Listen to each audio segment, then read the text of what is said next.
là, c'est surtout la situation très très grave qui nous, secteur services financiers, peut faire face.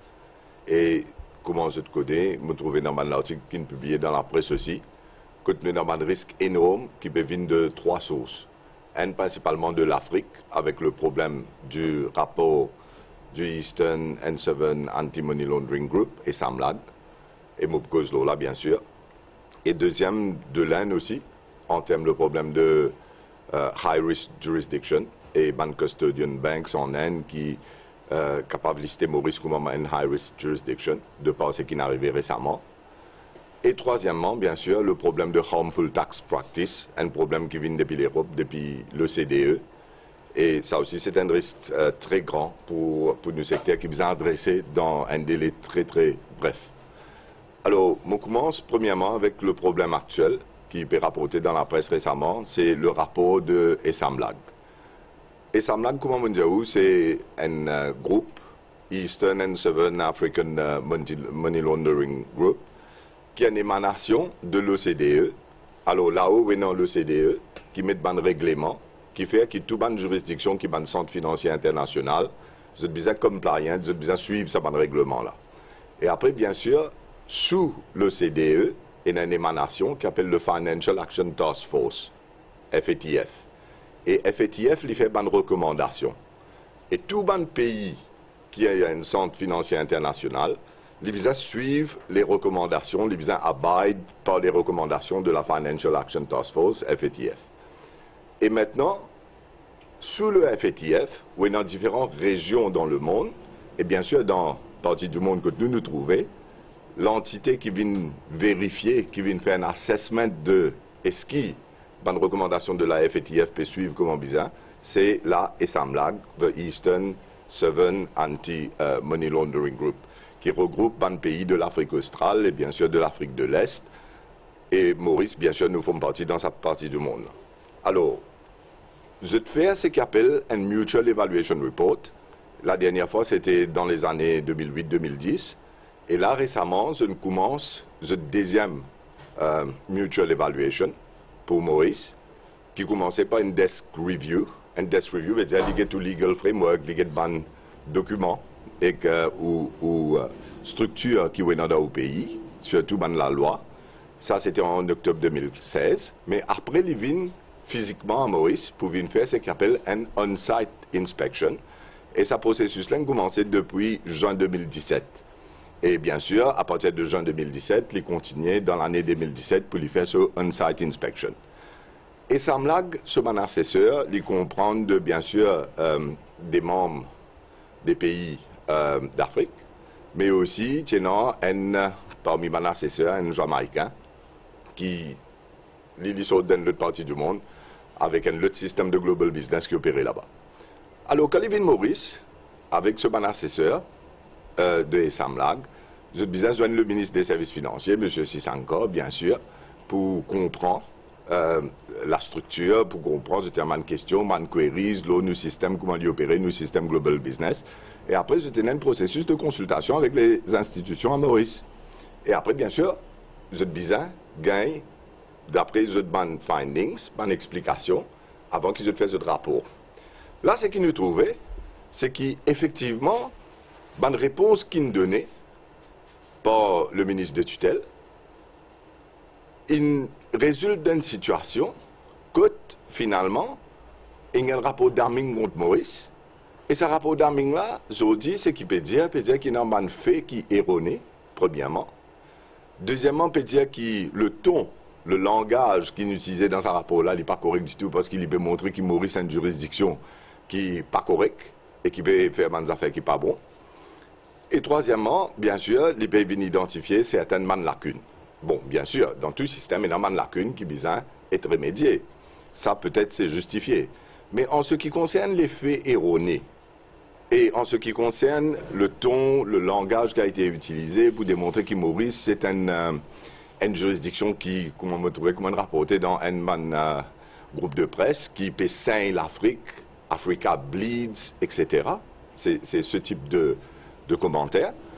Mais les coule de source qui, ici à Maurice, le ministère des Services financiers, le ministre de tutelle, pas capable donne ce qu'il appelle une explication correcte, une explication juste, pour qui démontrer que le système, c'est un système qui il met en place avec une structure légale bien établie, en conformité avec toutes les normes internationales, et qui, Maurice, comme un centre financier dans sa région du monde-là, les opère d'après des normes similaires avec toutes les autres juridictions, que ce soit en Europe, que ce soit en Amérique, que ce soit en Asie. Là, aujourd'hui, le problème-là vient grave, parce qu'il y a un rapport qui peut sortir au Maurice de Esamlag pour venir dire que nous sommes mauvais enfants en Afrique dans la façon dont nous pouvons faire une procédure global business ici. Et nous sommes financiers, il n'y a pas un centre financier qui est correct en termes de compliance avec tout le règlement international. La situation vient encore plus grave dans la mesure où, quand cette situation est arrivée, c'est qu'il me trouve un communiqué qui est issu par le ministère des Services financiers, par le ministre de tutelle, M. Sissanko, qui peut dire à Esther qu'il peut contester la procédure de comment Esamlag fait sa review là, il fait ce insight inspection, quand au fait, c'est lui qui n'a pas réussi de donner une explication qui est bizarre, et il cause une affaire qui met d'autres en erreur, et qui finalement résulte d'un galimatia extraordinaire qui est très très grave pour le secteur maintenant, parce que ce rapport-là, c'est l'event final. Et il y a un rapport qui est un investisseur étranger, basé là, pour prendre une décision dans quelle juridiction le centre financier international a besoin d'investir, mais il est complètement detrimental to Mauritius. De par l'incompétence des ministres d'un gouvernement qui n'a pas connu ce dossier, qui n'est pas capable de gérer une situation pour expliquer à un groupe international qui vient pour venir faire un assessment de Maurice comme bizarre, et pas capable de défendre la position de l'île Maurice. Au contraire, au lieu de défendre, il peut mettre en péril. Là, je fais un appel directement au Premier ministre, qui est aussi le ministre des Finances, pour prendre ce dossier-là en main. Prends ce dossier-là en main tout de suite, parce qu'il n'est pas capable de ça être géré par le ministre de tutelle, M. Sissanko, qui n'est pas capable de deliver up to expectations et peut mettre un secteur de l'économie qui touche à 12,2% de nos produits intérieurs bruts, 12,2% de l'économie mauricienne, à risque, d'une façon qui est capable d'irrémédiable, parce qu'il y a un seul coup qui est dans ça, disinvestment, en termes qui, comment dire, tout le monde commence à dire comme ça, mais ça ne peut pas mettre tout casse dans sa centre financier là, mais pour réussir à rétablir la situation et remettre tout dans les rails comme il faut, mais ça prendra des années. Alors, je fais un appel à Pravin Jagnat, le Premier ministre et ministre des Finances, pour qu'il y prenne le dossier des secteurs financiers sur le problème du rapport des Samlag en main lui-même. Et après, bien sûr, il représente Maurice, parce qu'il a, ce qui me comprend, en septembre, le rapport pour une finale, après la réunion du Council of Ministers qui aura lieu aux Seychelles. Mais nous, dans quelques semaines, il faut dire, pour faire tout un travail de lobbying intense avec tous les pays qui sont membres du groupe Esamlag, Eastern and Southern African Money Laundering Group, pour qu'il Maurice rétablir la situation de par la faute au ministre de tutelle qui n'est pas capable de faire, qui est un assesseur, il gagne l'information qu'il faut comme il se doit, et pour capable de faire un rapport qui est fair, qui est équitable, qui est juste et qui reflète la situation comme elle est. C'est-à-dire que nos juridictions, c'est une des meilleures juridictions dans cette partie du monde. Et d'ailleurs, tout ce qu'il fait dans le passé, les réformes qui nous ont amenés dans les secteurs des services financiers, il aboutit comme un bizarre, que ce soit en termes du traité fiscal avec l'Inde, qu'en 2014, la fin de 2014, si vous regardez le rapport de FSI, tiennant 5500 emplois directs dans le secteur. En décembre 2017, il arrive 7700 emplois directs dans le secteur. Et vous vous rappelez, quand tu permets ça une réforme avec révision traité de l'Inde, avec le système de grandfathering, etc., qu'un paquet de détracteurs, tu peux dire que ça pour cause un problème dans le secteur, mais c'est totalement faux. La vision qu'il y avait à l'époque, qui a été implémentée, et bien sûr, le courage qu'il fallait pour implémenter cette vision, ça a porté ses fruits. Parce qu'ils ont dit, traité une finie révisée, nous ne finissons pas le cap de 1er avril 2017, qui était la date butoir pour le grandfathering, avec le système de 50-50% des deux côtés, l'Inde et Maurice. En plus, Maurice gagne 12,7 milliards avec l'Inde comme un grand pour nous capables de faire un développement économique. Et ça casse là, Zodi peut bénéficier de l'économie mauricienne dans le budget qui peut passer, que ce soit l'année dernière ou cette année, avec les projets. En plus de ça, et ça c'est la preuve irréfutable que la révision du traité fiscal a été un succès total, c'est qu'aujourd'hui, le dernier rapport, Maurice est le premier provider of FDI en Inde. Et si vous regardez le rapport d'IPP, il montre où qui nous dévance Singapour, pas beaucoup. Nous consolidons nos positions comme étant le pays qui est le plus grand investisseur de Foreign Direct Investment en Inde. Et ça, c'est la preuve irréfutable que la réforme qui a été enclenchée a très bien marché. Mais aujourd'hui, en fonction des risques et des menaces directes de par l'incompétence de certains, qui fait à qui nous gagnons à côté de nous, nous avons une plateforme financière pour tout le continent africain, là nous trouvons un risque, une menace qui peut émaner de l'Afrique lui-même. Quand nous pouvons dire, nous leaders en Afrique. Nous pouvons dire que ce soit en termes de ease of doing business, que ce soit en termes d'investissement, nous secteur services financiers, nous avons une plateforme pour faire tous le côté headquartering, regional headquartering, pour toutes les grandes compagnies qui sont des investisseurs en Afrique. Mais ici, à Maurice, c'est le centre financier, tout comme Singapour est le centre financier de l'Asie. Un petit pays, un petit île qui fait tout en ce qui concerne tout un investissement physique qui peut passer dans la Chine, dans Thaïlande, dans le Vietnam, dans tous ces pays-là. Et pour nous, ici, nous bien positionnés pour faire ça, et c'est ça nos modèles, c'est ça nos visions. Si nous pas réussi, vin sa pilier, sa plateforme, sa hub principal pour l'Afrique, ben, nous prospectons d'expansion dans le secteur des services financiers, il faut limiter. Mais les risques aujourd'hui peuvent venir directement de l'Afrique en fonction d'un rapport et semblable, juste à cause d'un monde qui n'est pas capable de tenir un ministère, pas capable de faire de sorte qui, au lieu de nous expandre, au lieu de nous capables à l'atteindre nos objectifs, nous peut reculer et nous parle d'un trou. C'est la raison principale qui fait me demander le ministre des Finances, le Premier ministre, prend ce dossier-là en main tout de suite parce qu'il est tellement grave pour le secteur et nous avons une deadline. Là, c'est qui m'apprend, la raison qui fait mon autant critique envers le ministre de tutelle, c'est parce qu'il m'a aussi apprendre que quand le gouvernement il comprend qu'il y a un risque énorme et il prend la décision qu'il besoin de faire un lobbying avec les pays amis en Afrique, pour qu'il, comment dire, quand sa Council of Ministers là joigne aux Seychelles en septembre, qui tous nos pays amis en Afrique, je finis comprendre qui comme quoi ce rapport-là pas capable d'être relied upon et besoin d'être corrigé dans sa forme finale. Je comprends que le ministre Sissanka, c'est qu'il l'a fait. Il a écrit le ministre des Finances en Zambie. Quand, au fait, un des nécessaires qui n'écrit ce rapport-là, même un Zambien. Alors qu'il fait, qu'ils ont dit, il peut dire, il dit au monde qu'il a mal fait ce travail, qu'il met ban fait erroné, qu'il ne sait pas le langage qui n'est pas correct, etc. Et ça devient une plus grande polémique maintenant. Comment dire, il dit, lui, le fait. Parce qu'il y a un article de presse, encore une fois, qui peut venir démontrer que la presse zambienne, lui, c'est qu'il peut faire, il peut critiquer Boris encore plus à Aster. Et il peut dire comme ça qu'il y a un Aster, ou il peut dire qu'il a ces Zambiens qui ne travaillent, qui ne pas faire ce travail comme un bizarre. Mais quand vous faites, le ministre des tutelles, lui-même, n'est pas capable de faire de sorte qu'il n'a pas une explication voulue pour être capable de faire ce travail comme un bizarre. Et aujourd'hui, il peut bizarre dire qui c'est qu'ils ont mis dans ce drapeau, c'est un fait erroné. Maintenant, la question se pose aussi, troisième volet qui m'a très critique envers le ministre Sissanka, qui m'a pensé qu'il besoin carrément aller depuis dans sa position-là.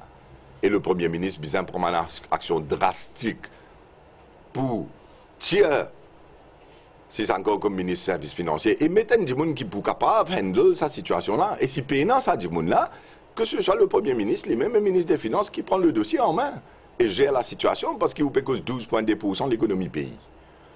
Troisième raison qui fait me très critique, c'est parce qu'il n'y a pas fini de suivi, de follow-up.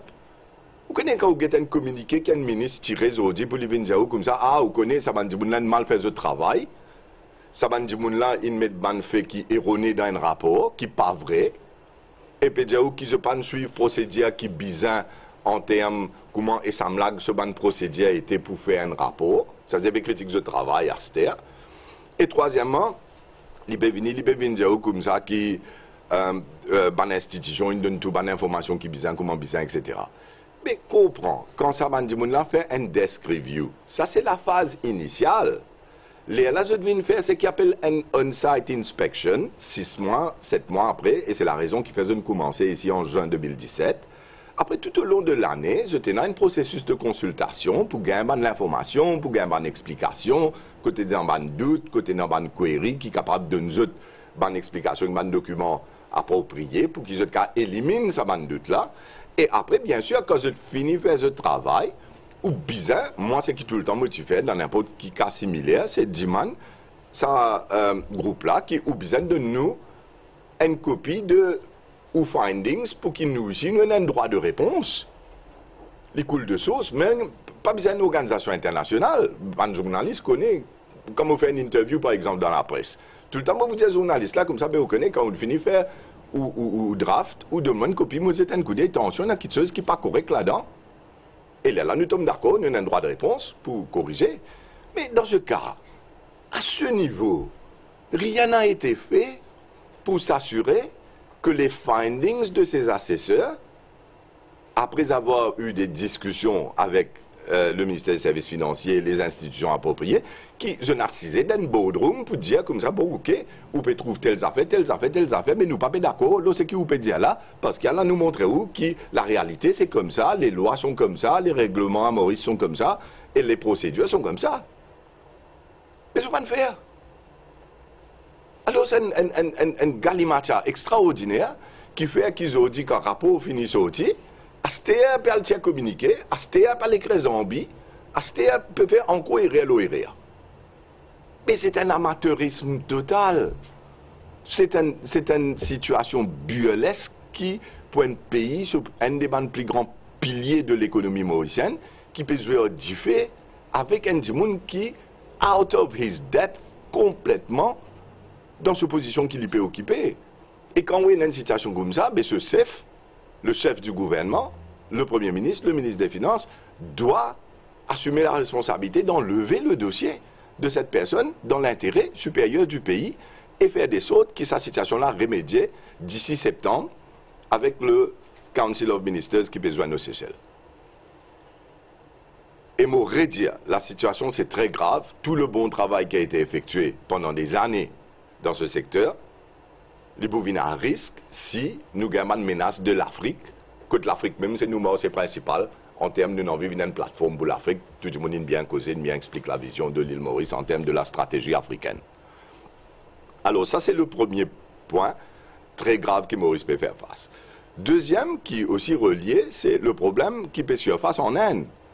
Que Stock Exchange Board of India, SEBI, peut dire qu'il besoin mettre Maurice dans la liste de high risk jurisdiction. Mais il coule de source. Si dans l'Afrique, même on peut gagner une tractation que dans un rapport qui peut sortir, qui peut dominer pour Maurice, mais ça c'est plateforme à côté de où, mais en Inde, ban custodian banks, je peux dire, je tu sais, qui est dans un risque énorme. Et ça aussi, ça doit être adressé par une forme de lobbying intense. Et l'heure est grave. Il faut que ce soit fait maintenant. Avec, pareil comme on fait, un journaliste pour rappel, quand, je peux rappeler, quand il y a un problème que l'OCDE, une année, 2 années de cela, qui blacklist Maurice, l'Union européenne, qui blacklist Maurice, un site website, que dans un pays, un membre qui a voté pour dire que Maurice est un non-cooperative jurisdiction. Je vous rappelle, c'est dans Bulgarie, Latvie, Lituanie, l'Espagne, Portugal, etc. Mais comme ministre des Services financiers, tout de suite, moi, entame une mesure pour qu'il tire Maurice sur la liste là. Alors, nous sommes dans une réunion ici à Maurice avec les ambassadeurs, que ce soit l'ambassadeur de France, que ce soit l'ambassadeur britannique, l'Espagne, l'ambassadeur de l'Union européenne elle-même. Et aussi, c'était à Balaclava, l'ambassadeur du Portugal, pour dire que ça, ce qu'il peut faire là, il n'est pas correct du tout. Alors, nous expliquer qu'il fait. Et nous montrer toutes nos preuves pour qu'il dise comme ça qu'il a rectifié la situation là. Après, nous nous engage avec l'Estonie, Bulgarie, Latvie. Et effectivement, Maurice finit enlevé de cette liste noire. Très vite, parce qu'il est detrimental to the country. Mais là, avec la situation africaine pardon, et la situation indienne, bizarre, j'y ai très très vite. Bon, loin de note un peu plus positif, moi, bizarre dire que troisième risque qui nous fait face, c'est en termes de l'OCDE lui-même. Pardon, un petit peu grippé ce matin. Alors, l'OCDE lui-même, c'est qu'il nous bien expliqué dans le passé qu'en décembre de cette année-ci, prenant un issue qui arise avec l'avènement de BEPS. BEPS, c'est Base Erosion Profit Shifting, que tout les pays européens, ce qui se peut dire, Maurice, lit un harmful tax jurisdiction. Qui fait un harmful tax jurisdiction? C'est parce que nous payons une compagnie domestique et charge le 15% en forme de taxation, mais par contre, une compagnie global business, c'est 3% parce qu'il y a un deemed tax credit de 12%. Alors, le problème là, c'est que je peux dire qu'il y a une disparité entre ce que les compagnies domestiques et les compagnies global business, cette situation était. Et quand nous payons un deemed tax credit de 12%, nous payons, comment dire, attirer les autres pour venir Maurice parce qu'ils ne peuvent pas payer taxe que les autres pays ici.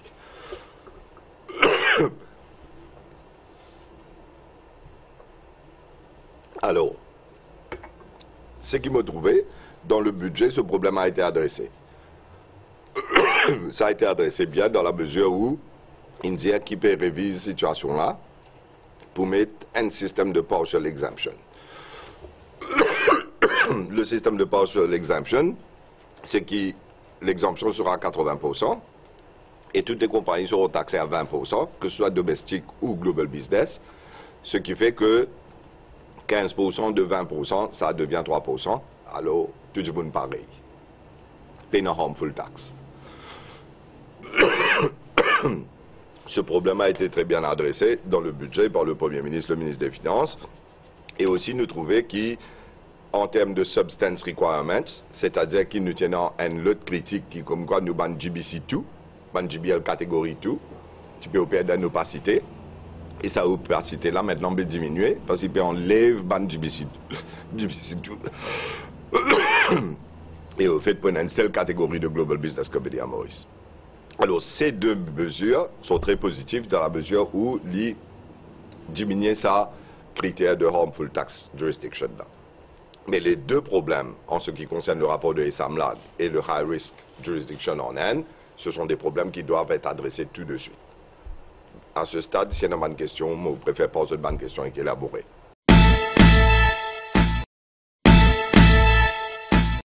Une adresse à et remplir taxe là. Je ne sais pas comment une adresse à problème. Ok. Pareil, 20%. Bon, bien sûr, nous prenons le finance bill qui va venir. Tout, quand finit par ce budget, vous allez mettre la loi. Et dans le finance bill, il est beaucoup plus clair parce que vous oubliez dans la loi. Mais ce qui budget nous fait, c'est que le ministre des Finances et le Premier ministre nous fait. C'est quelque chose qui nous a déjà discuté dans le passé pour trouver une solution. Hein. Et la solution maintenant, qui nous peut mettre en place, il n'est implémenté. Quelle est la solution? Quel est le risque d'abord? Le risque, c'est que le CDE, BEPS, tu peux dire, avec BEPS, tu peux dire comme ça que Maurice peut faciliter les pays étrangers, les investisseurs étrangers, pardon, pour venir dans nos juridictions parce qu'ils se payent moins de taxes. Et qui fait se payer moins de taxes? C'est parce que tax rate dans Maurice est 15%, mais on a un concept de deemed tax credit, ce qui veut dire que 12% se bénéficient comme un tax credit. Le deemed veut dire qu'il est acquis. Ok? Alors, en effet, 15 à 12, se peut payer 3%. Alors là, je dis, le CDE, avec le concept de BEP, c'est que je viens de dire, vous avez ça, Maurice a une harmful tax jurisdiction parce que quand les gens qui payent taxes contre nous, pas payer, peut venir contre nous, peut payer 3% parce qu'ils peut donner un deemed tax credit de 12%. Quand une compagnie domestique contre nous, je peux payer les autres worldwide income 15%. Alors, il y a si vous voulez, une forme de discrimination positive envers les compagnies global business qui payent 3%, mais pas une compagnie mauricienne qui a une casse de vidéos, un worldwide income, il pour payer 15%. Mais qui fait ce qui coûte ou charge le 15 et ce qui vient des vidéos, peut charge le 3 avec une taxe crédit. Alors, je dis qu'il besoin remédier la situation. Mais maintenant, le budget a remédié cette situation dans la mesure où il y aura un système de partial exemption et le taux sera à 80%. Ce qui fait qu'il n'y a plus de discrimination entre les compagnies domestiques et les compagnies global business qui viennent à Maurice. Tout le worldwide income, que ce soit d'une compagnie global business ou d'une compagnie domestique qui rentre Maurice, ça worldwide income là, ou pour les individus aussi, hein, pour les individus aussi, c'est un worldwide income, living and partial exemption de 80%. Ce qui veut dire que c'est simplement 20% qui est maintenant taxable. Et le tax rate, c'est 15%. Comment tu connais?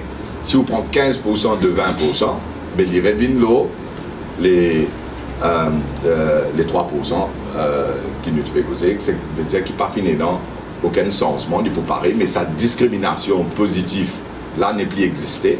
Ce qui veut dire qu'ils ont dit nous avons un level playing field en termes des compagnies domestiques mauriciennes ou des compagnies de global business qui viennent contre nous, je tout, ou les individus aussi, je tout ce worldwide income, ils peuvent taxer là, ça, rate de 3% là même.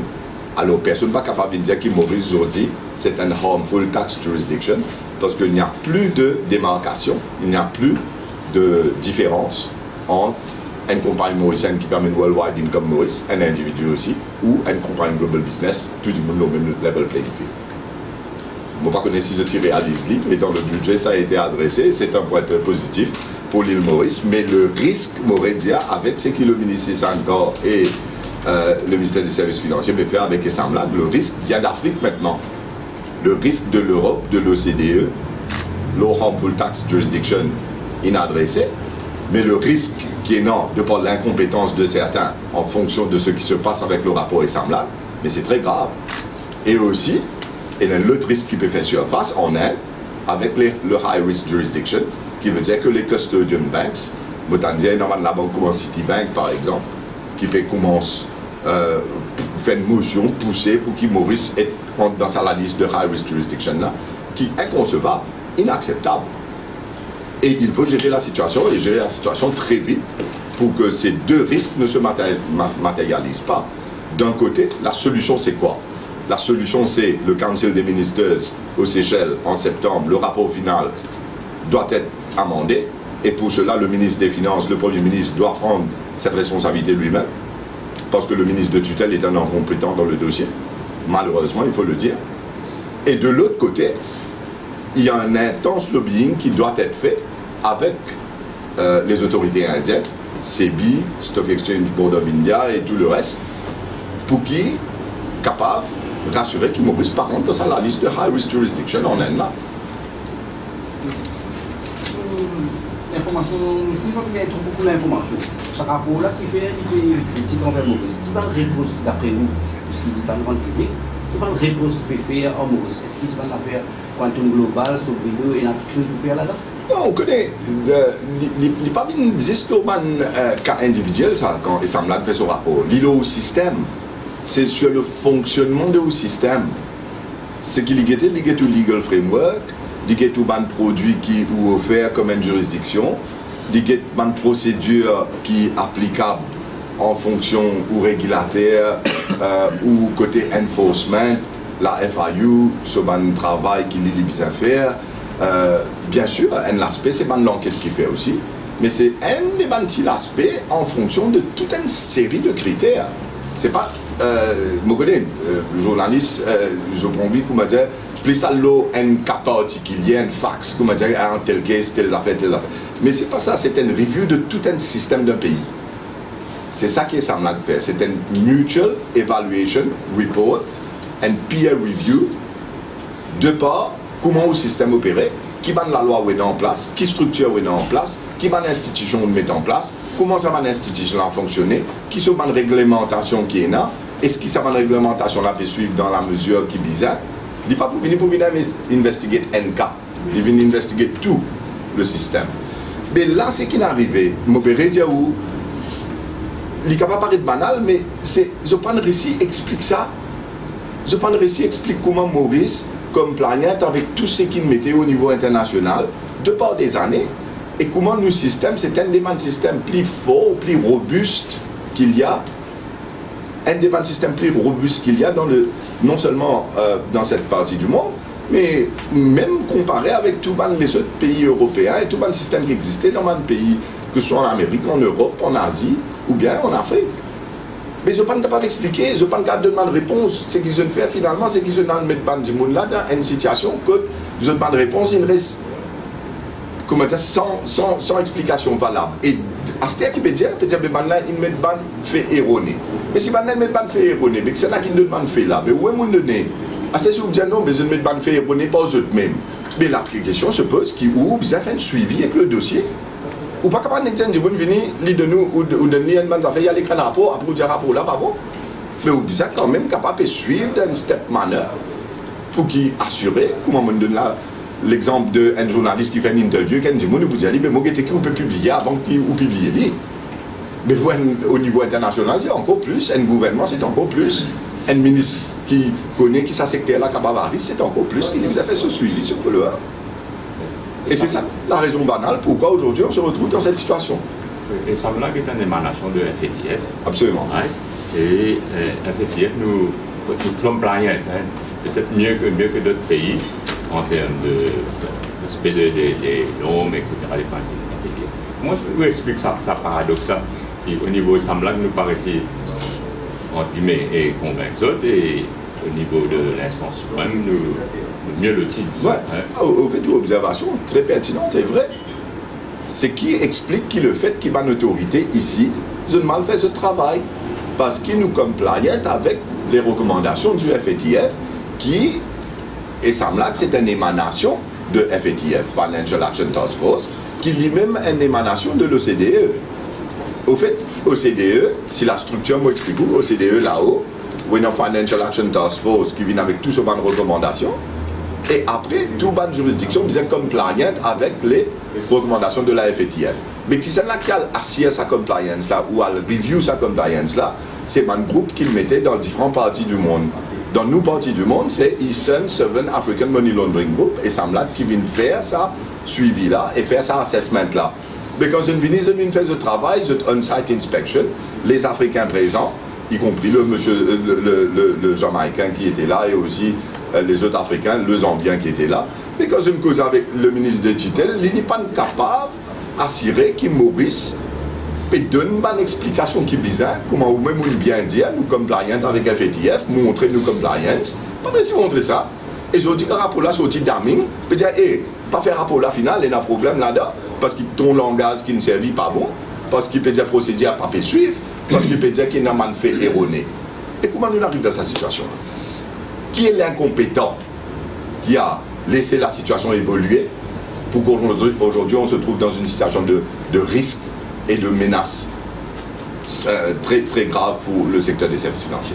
Au-delà de peut-être le mal communiqué, on ne va pas connaître, mais on n'est pas d'accord qu'il paraît qu'il y a un Maurice de blanchir l'argent dans l'État africain.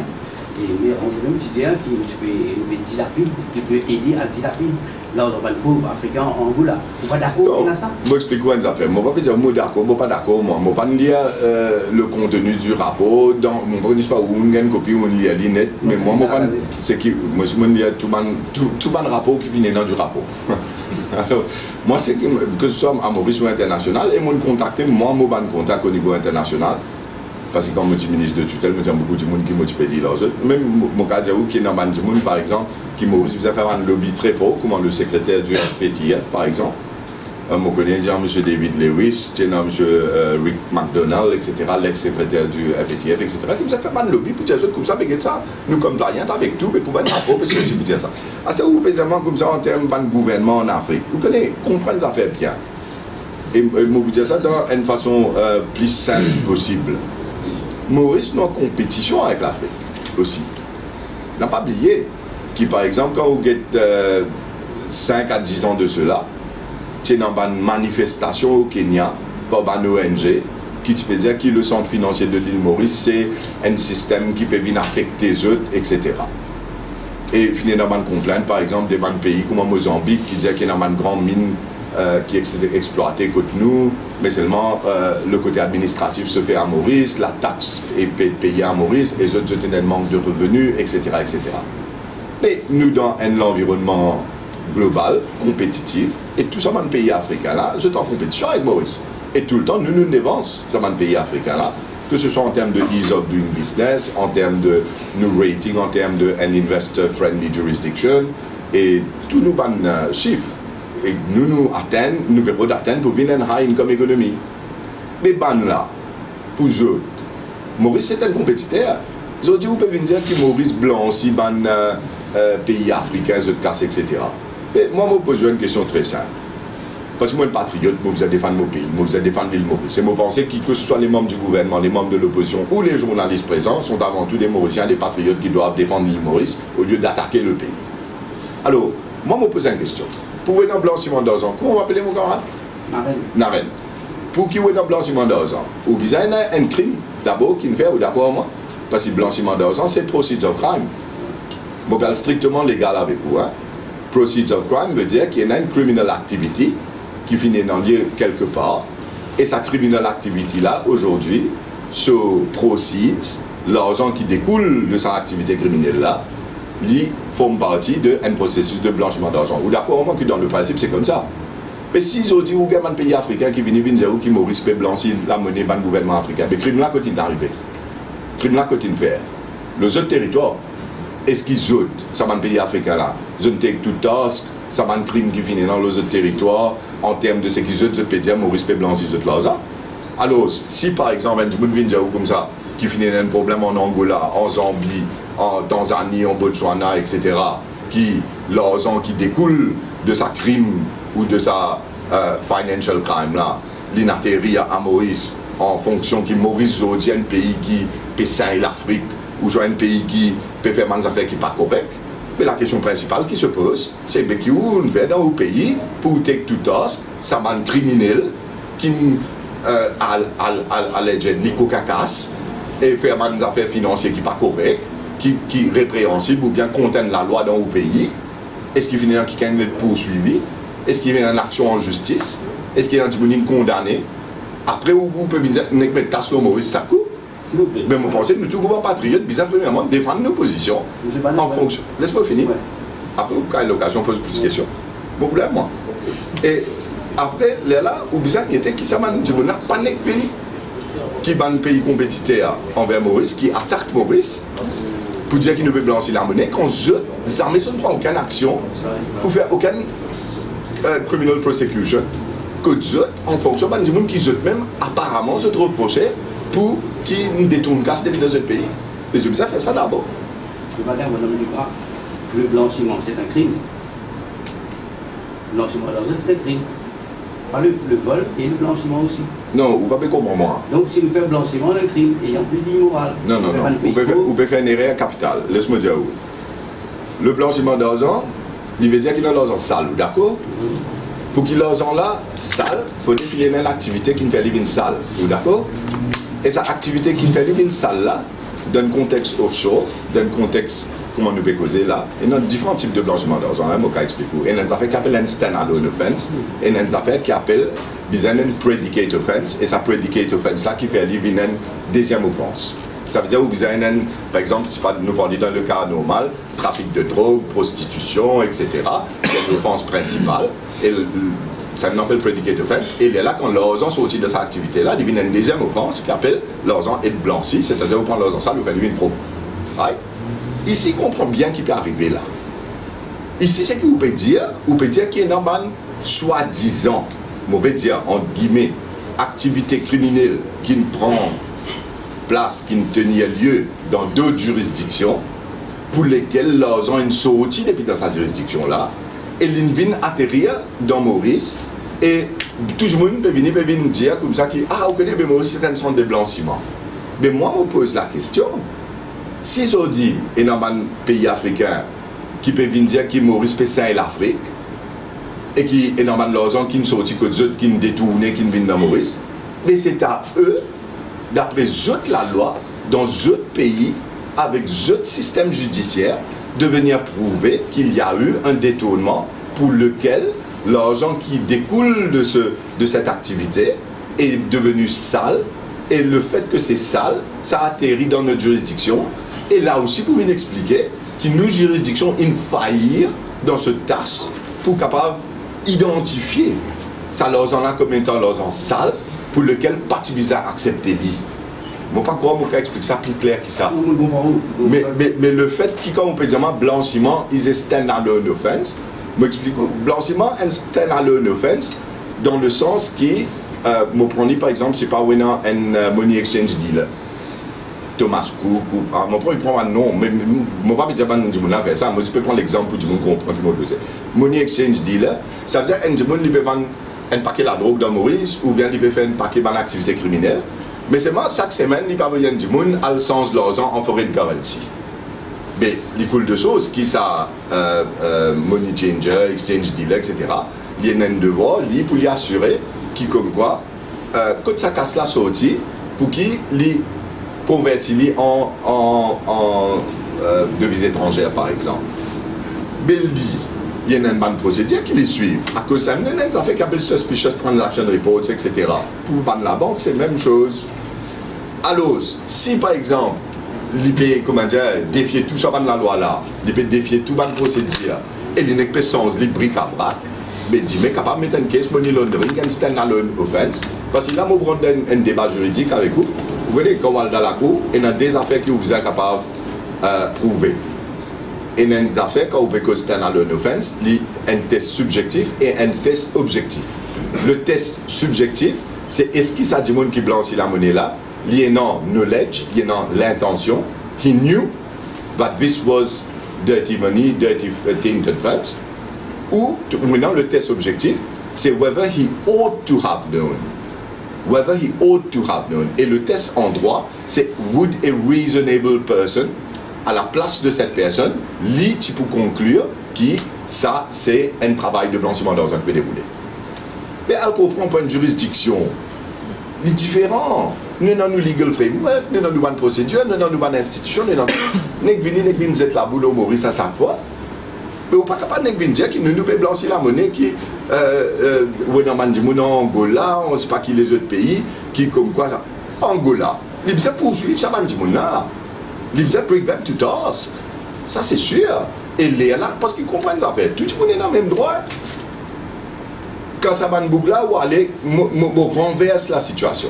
Si mais ou une situation que tu es un investisseur qui mène Maurice et Maurice prend une action drastique contre cet investisseur là en disant qui vous connaissez nous pouvons penser que vous l'argent sale telles affaires. Vous connaissez Bougla qui vous fait parce que ban Bougla est un multimilliardaire ça.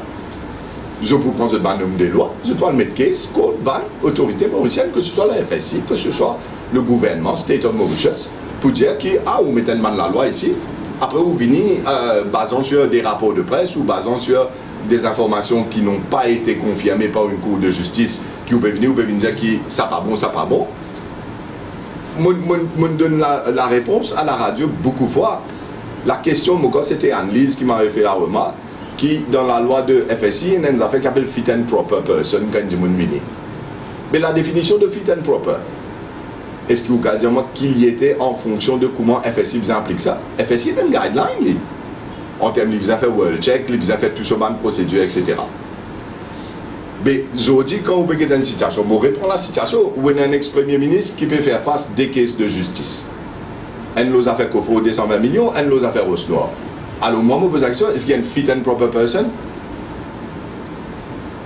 Alors, comprends bien, où il y a du monde sur le pays mini, qui pas même dans une situation comme ça, où peut-être les autres ne sont pas fit and proper pour se faire une casse dans le pays, mais c'est moi au propre ex-premier ministre qui lit devant la cour, il y a 220 millions dans ce coffre. Lit jusqu'à aujourd'hui, ils ne sont pas dire unfit et improper. Mais ne vous inquiétez qui standard nous appliquer dans Maurice aussi. La loi, c'est la loi.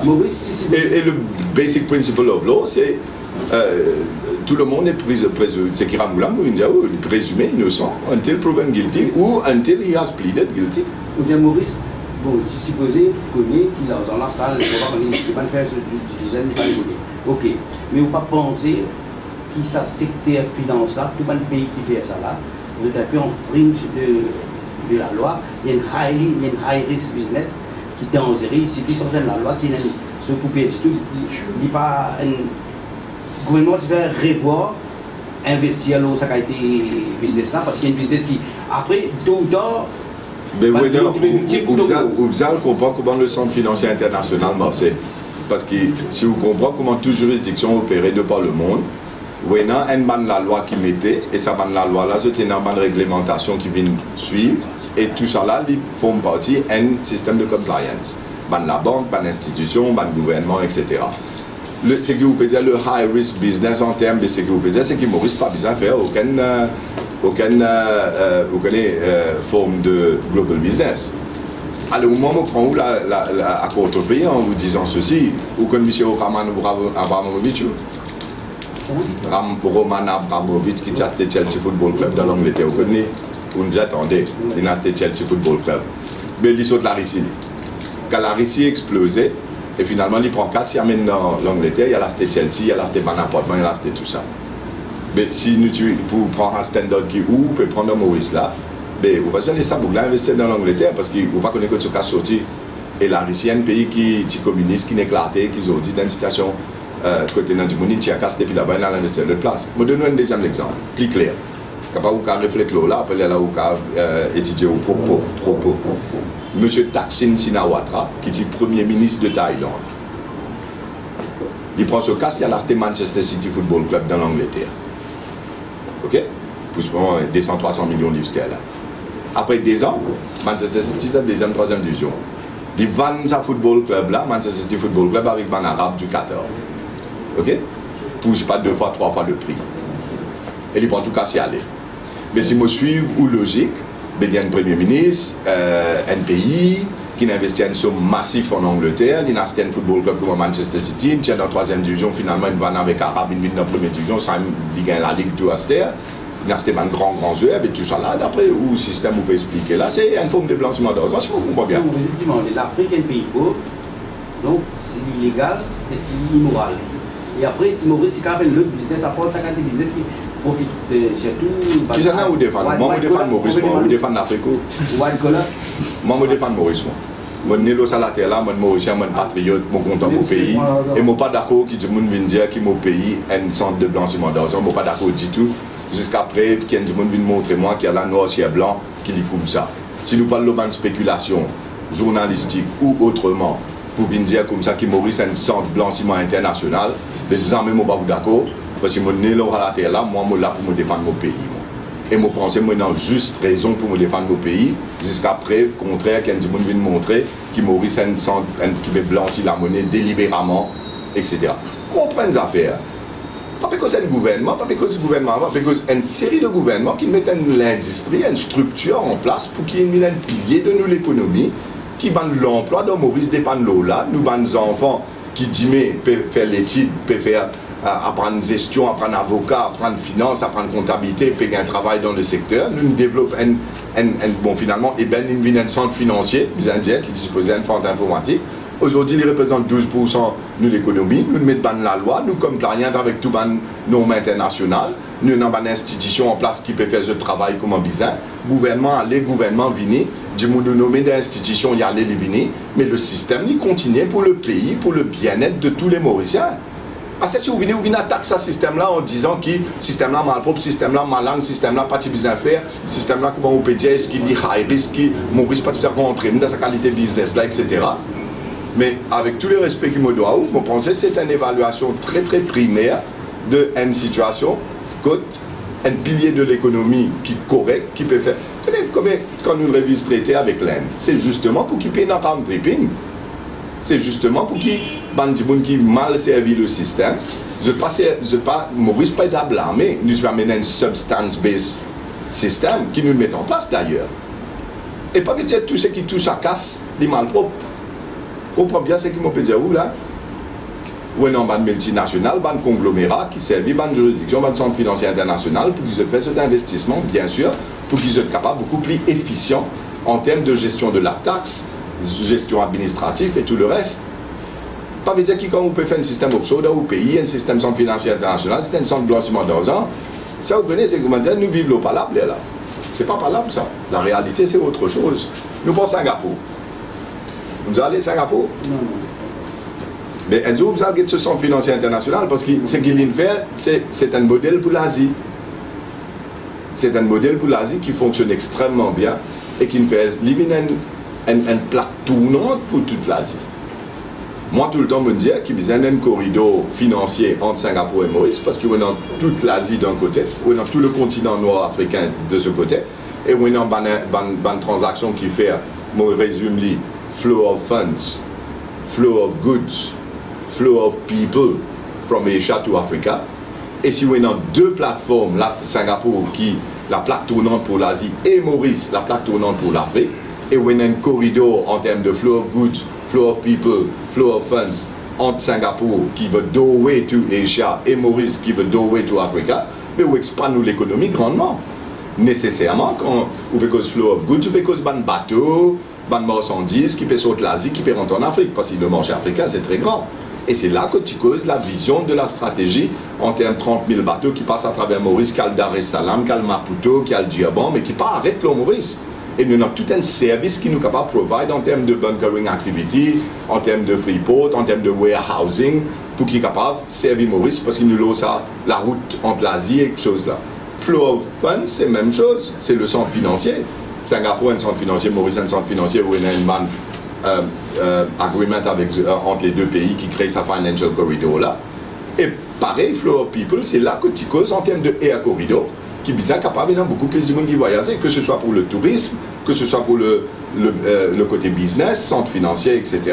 Mais au bizarre, il y a un corridor qui amène du monde et Maurice sur l'aéroport, bizarre, c'est grand pour lui accommoder sa quantité de monde qui vient. Si vous avez l'île, les bizarres viennent par avion, comment ils viennent du monde là? Alors, l'aéroport et le port, et après le centre financier, ça marche ensemble. D'ailleurs, tout bon rapport de la Banque mondiale démontre où qui pour chaque emploi qui est créé dans le système, dans le secteur portuaire, il crée 5 emplois dans le système service financier. Ou bien l'assurance, ou bien l'aide de crédit, la banque besoin de travail. Alors finalement, quand on assise, quand on get tout le côté administratif, which is the support service to port activities, et si vous faites les pots, Maurice Gandhi, vous faites sa quantité, bateau là, vini. Je donne un exemple, une affaire qui m'a fait, qui m'a causé, c'était le côté e-commerce avec l'Afrique. Si vous êtes Singapour, par exemple, Singpost, la poste singapourienne, je fais un arrangement avec le groupe Alibaba, qui par exemple Amazon, etc. Alors, tout le monde qui place un order sur Internet, l'inenvia, c'était par exemple un portable, sur Internet, Samsung, c'est pas qu'ils affaires. Mais tout ça, un produit là, vient stocker, vient faire le warehousing dans le port singapourien. Pourquoi je prends, je sais pas comment là-bas. Et the delivery, on a un petit avion cargo qui Singpost, c'est qu'il fait. Du monde là, de Thaïlande, dans Vietnam, dans n'importe quoi, il peut placer un order pour lui acheter un téléphone Samsung là. Mais seulement delivery pour faire des vidéos à Singapour parce que tout le système warehousing là-bas. Alors, avec ce système-là, il peut faire e-commerce, il peut faire tout ce système financier marché. Et si vous regardez Maurice, il y a exactement les mêmes affaires. Dubaï, il fait les mêmes affaires avec tout ce système warehousing dans le port de Dubaï, qui n'a grandi Jebel Ali, tout ça.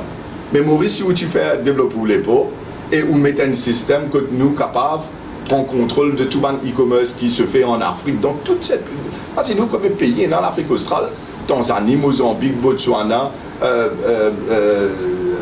Zimbabwe et tout le reste. Mais tout le monde qui place une compagnie Internet, delivery fait depuis Maurice, parce que tout stockage, ils sortent l'Asie, ils viennent, ils partent dans Maurice, et nous utilisons notre système report, etc. Et là, à cette heure, on a delivery d'ici, et toute la paperasse administrative qui se fait à Maurice, ou un centre financier. And the physical flow of goods is matched by the administrative service provided here. Et bien sûr, en termes de financial services, ça crée beaucoup d'emplois. Ça mène beaucoup casse dans le pays. Mais bien, bouge dans sa direction-là. Mais si nous avons dit, à chaque fois, vous dire qu'il y a un centre de blanchiment international sans preuve, c'est dans prévenir nos affaires. Et si vous avez un ministre qui peut occuper une position, même je peux, comment dire, tiens un grand coup de balle, je peux plier pour qu'il, comment dire, payer un rapport d'arming, pas besoin d'un rapport d'arming. Mais, comment dire, nous avons un récipient pour disaster. Et au lieu de progresser, on va régresser. Et si vous avez fait une opération de damage control, d'après vous, sur le plan intermondial, peut-être même pas africain. Il y a un travail de lobbying extraordinaire à faire, c'est ce que je suis en train de dire, c'est pareil comme ça gosse. Comprends bien qu'il m'obéit à l'un, peut-être plus. Ça peut-être un point qui motive à faire avant, dans la conférence de presse avant même, c'est qui ça le lobbying qui vous peut faire pour ça gosse là, en termes de la cour, ICG, etc. Et le système de services financiers, là, ça est qui n'est arrivé là. Et Capital qui n'arrive un Mauricien, un journaliste mauricien, lui-même il y a une perception de Maurice qui, bon pas que c'est erroné, mais aussi peut-être qu'il a une base, il a certaines l'information qu'il lit, qu'il attendait pour lui dire ça, mais c'est pas la situation. Mais si n'a rien un journaliste de Maurice peut penser comme ça, mais imaginez-nous, ça va c'est africain là qui se mettent dans le rapport là, qu'on n'a pas qu'à expliquer, qu'on n'est pas capable de donner la légitimité à votre propre système. Et c'est ce qui s'est passé, c'est l'incompétence totale. Alors aujourd'hui, un travail de lobbying extraordinaire pour faire avec tous les pays en Afrique. Avant, sa Council of Ministers, là, joignent en septembre aux Seychelles. Deuxièmement, un lobbying pareil, comment, j'ai oublié le nom. Léon. Pareil comment Léon India, FATF nous compliant. Mais nous avons servi FATF à Ster pour faire un travail de lobbying, pour dire que ça, et ça me l'a tombe sous. Mais comment, ou quand on connaît qui nous compliant avec toutes les recommandations, comment une émanation qui sous peut venir donner un rapport erroné. Et là, probablement, il semble que pour dire, le ministre de Titela, Maurice, il fanait. Et là, on va le trouver qui est arrivé. Quelle est la source de ce problème? En même temps, nous avons fait un lobbying avec OCDE, qui est dans le budget mondial où on finit, adresse le problème de harmful tax practice, qui a été très bien fait. C'est quelque chose qu'on a mis en place depuis longtemps, au PECOS BEPS. Depuis longtemps, au PECOS de bonne solution. Les audits, mettre l'habitude d'implémenter, mais bien content. Mais ça, puis ça qu'on servi ça avec OCDE pour dire que ça, ou tu peux dire un énorme taxe régime. À la nous efforts nous faire, à la nous sens nous la loi, à la nous peut faire un système domestique et global business pareil. Mais nous demandons support pour qu'il y ait ça là, pas écrire ça va faire là. Ce travail de lobbying doit être fait. En Inde, la même chose avec les custodian banks, Citibank et les un travail énorme à faire. Vous connaissez tout ce qui me met en place dans le secteur.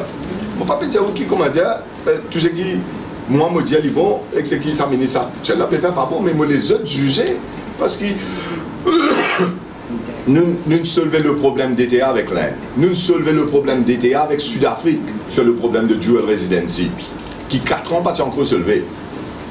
Et là, aujourd'hui, nous avons traité avec Sud-Afrique, avec l'Inde, qui commence fantastiquement bien. C'est dans beaucoup de détracteurs qui viennent dire le contraire, mais rien n'a été comme ils ont dit. Au fait, la vision qui a été implémentée, qu'on avait mise en place, cette vision a été matérialisée et nous overcome le problème qui, depuis 10 ans, le gouvernement travaille, c'est pas capable de se lever. Hein. Parmi les affaires Davos, la guerre dans le couloir, tout ça là, prendre un boucal, tout ça là, j'ai tout connu qui est arrivé. Mais ça a été soulevé. Et plus Maurice a un meilleur deal, parce qu'ils ont dit tout le temps, tu peux dire Maurice, Singapour, ils ont dit nous beaucoup plus haute que Singapour en fonction de providing FDI en Inde, qui était le benchmark. C'était ça le benchmark. Qui est le premier aujourd'hui? Provider of FDI en Inde. Après la révision du traité, après le grandfathering, on est passé le cap de 1er avril 2017. C'est nous pays. Alors, Singapour qui vient trouver que ce système pas bon. Lui qui vient critiquer ce du monde là-bas. Aujourd'hui, quand nous peut dire comme ça, que tout ça là finit mettre en place. Mais oui, non, un nouveau produit que vous avez dans le secteur, qui motive mettre en place? La loi Low Captive Insurance, pour attirer les captives à Maurice. La loi Low Global Business, Law Firms, pour faire un grand law firm, venir par exemple une firme de comptabilité, une firme légale, qui amène tout ce portefeuille de clients ici et qui expande nos activités. Nous, tu mets la loi Low Asset Management, Fund Management, Ban Family Office, je vous rappelle, j'ai dit que la vente passeport de $1 million. Mais nous, ce qui nous y mettez, c'est le concept de Overseas Family Corporations. Pas oublier qu'ils ont une facilité fiscale si vous investissez une certaine somme en Maurice, mais seulement vous créez l'emploi. Avec le Overseas Family Corporations, tout ça, tu fais mettre dans le budget précédent. Regardez comment la vision a été tergiversée, changée. Quand vous regardez en fonction de FinTech, pour faire tout ça, ce qui nous fait cause cryptocurrency, avec Digital Assets dans Maurice, qui ont dit à Stella, combien de temps depuis janvier 2017, et quand tu finis de mettre en place tout ça, la FinTech, alors il fait 1 an et demi, presque 1 an et 9 mois là. Non, il n'est pas encore concrétisé. Commodities Exchange. Aster qui peut dire qu'on va parler de là-bas avec l'index, on perd un enlèvement. Elle comprend que Commodities Exchange nous peut causer en fonction de créer une plateforme à Maurice pour qu'il fasse acheter, vendre tout pierres précieuses, etc. L'eau, etc. à Maurice, le système de vaulting activity, le marché qu'il fallait mettre en place avec le côté derivatives pour faire hedging, etc. sur le marché mauricien. Tout ça là, tu finis de mettre en place. Un malheureux qui ne laisse pas la zodie, il peut travailler en Afrique, mais moi tu peux laisser l'expliquer lui aussi qui tu fais, qui va le travail qui tu mets en place. Alors quand vous payez en fonction Commodities Exchange, nous pouvons créer une plateforme pour qui hedge tout ban currency africain sur une plateforme à Maurice contre le dollar américain. Moi explique-moi, tout ban investisseur qui a investi en Afrique, je tenais un risque en ce qui concerne currency. Si pas ou en Kwacha, ou en Poula, ou en telles affaires, mais il monte, il baisse, mais dis mais qu'est-ce qu'il a investi, ce valeur est capable de diminuer parce que currency africain là finit dans une fluctuation. Alors nous te disons qu'il faut faire une plateforme ici, tu peux finir mettre en place pour que tout ça dans currency africain là, les hedge contre le dollar américain sur cette plateforme à Maurice. C'est la raison qui fait un link up Joburg Stock Exchange avec Stock Exchange of Mauritius. C'est la raison qui fait un link up National Stock Exchange of India avec Stock Exchange of Mauritius. C'est où tu peux créer un système que Maurice peut venir une plaque tournante financière, que ce soit en termes de commodities exchange, de fintech, de global business, en termes de headquartering, en termes de global law firm, je suis capable d'aller même et je récite tout la vision parce que dans la tête. Mais la question se pose que tout ce qu'ils mettent en place en 1 an et demi, toutes les lois qui ont été amendées, que ce soit les global law firms, les captive insurance dans le budget, les facilités pour les overseas family corporations, le côté global headquartering, regional headquartering à Maurice, qu'est-ce qui a été fait? Qu'est-ce qui a été fait depuis janvier 2017? Je lis dans les journaux, avant le budget, on parle d'implémentation de mesures budgétaires. Mais quand on guette le ministère des Services Financiers, on trouve un seul mesure qui n'a implémenté depuis les derniers budgets pour venir jusqu'à ce budget-là. Mais ça, il résume tout en termes de ce qui a été fait, en termes d'activité de ce ministère. Moi, je pense que tous les journalistes réalisent cela et vont écrire pour expliquer cela. Parce que la personne, j'ai rien contre M. Sissankor, mais is a threat to the smooth running of the financial center Mauritius avec ce problème des samlades.